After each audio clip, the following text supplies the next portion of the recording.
Son vrai nom est Yossif Djougashvili. Il est né en 1878, au temps des tsars.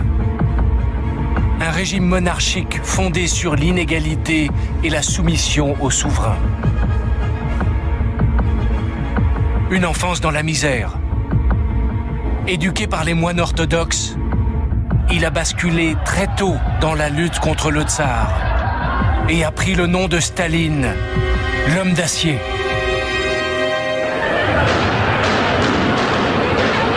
En 1917, il a participé avec Lénine à la grande révolution bolchevique qui a renversé le tsar, aboli les privilèges et donné le pouvoir au peuple.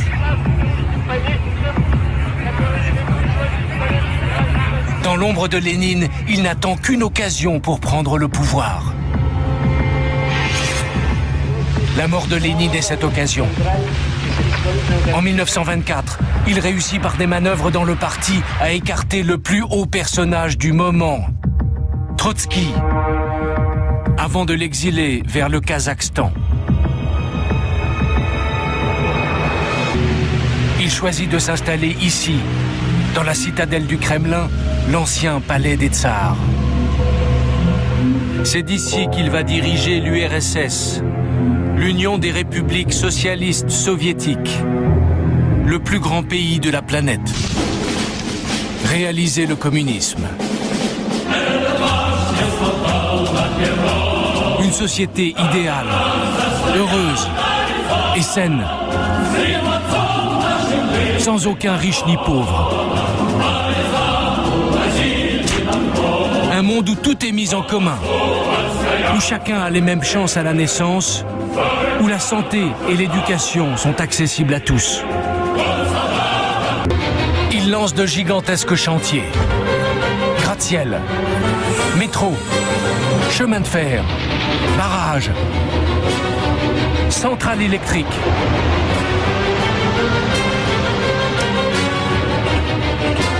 Il veut moderniser la Russie à marche forcée pour qu'elle devienne le paradis des travailleurs. Un monde où le chômage n'existe pas et où chaque ouvrier peut offrir une existence décente à sa famille. Un monde où Staline lui-même occupe la première place.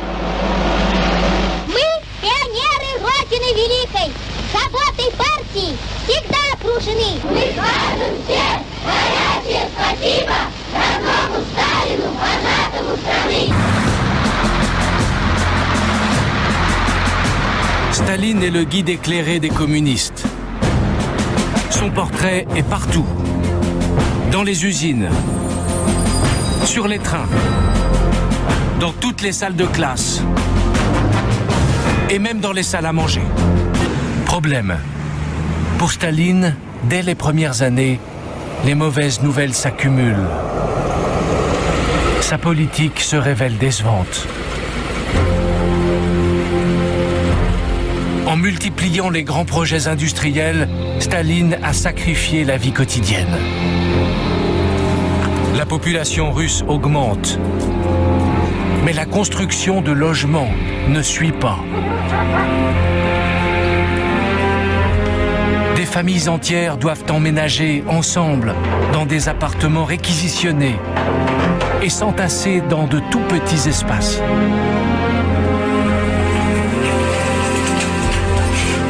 Le niveau de vie se détériore. Mais au Kremlin, Staline ne veut rien entendre. Pour lui, l'échec n'existe pas. Staline était brutal. Désormais, il sera impitoyable.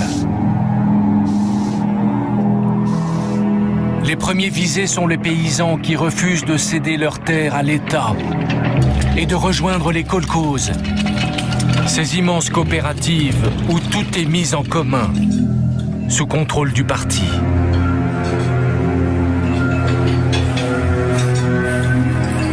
Contre eux, Staline envoie des policiers qui sillonnent la campagne et réquisitionnent les récoltes. Ils Ils ont pour mission d'asphyxier les familles qui résistent à sa politique. À Moscou, Staline ne gouverne plus qu'à grands coups de mensonges.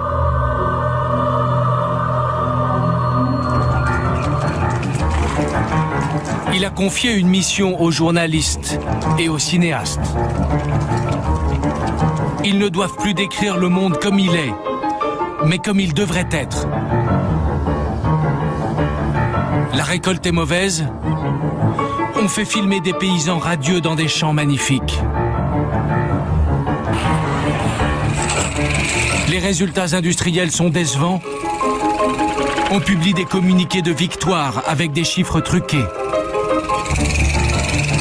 On invente des héros, comme ce célèbre mineur, Alexei Stakhanov.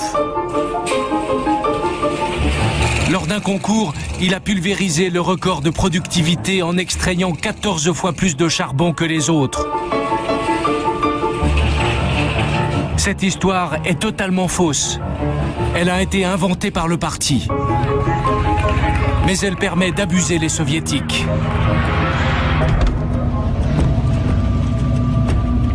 En fait, l'URSS n'est plus qu'un gigantesque État policier. Ils ont reçu un ordre terrifiant. Non seulement arrêter les suspects, mais aussi les déporter. Partout, des milliers d'hommes, de femmes et d'enfants sont regroupés et embarqués vers des destinations inconnues.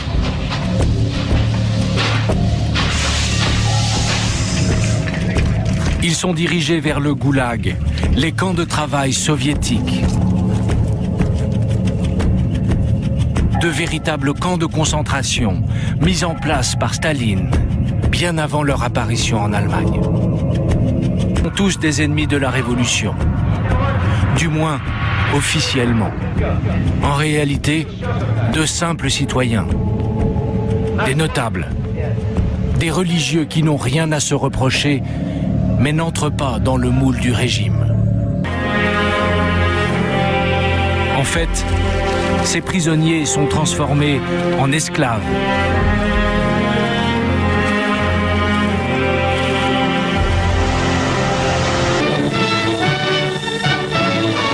Le 2 août 1933, un événement illustre la cruauté et l'absurdité du système.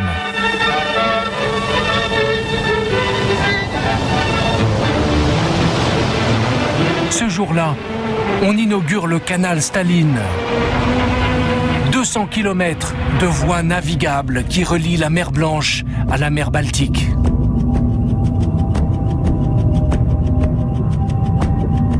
Avec de simples pioches, 300 000 prisonniers ont creusé ce canal. Staline a décidé de liquider toute la génération qui lui fait encore de l'ombre. Souvenez-vous, l'enterrement de Lénine en 1924. La plupart de ceux qui portaient le cercueil avec Staline vont mourir.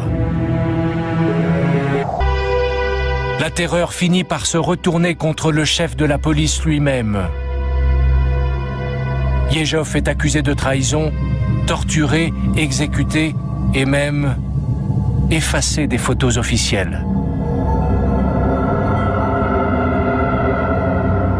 En 1938, Staline a liquidé tous ses ennemis, réels ou imaginaires.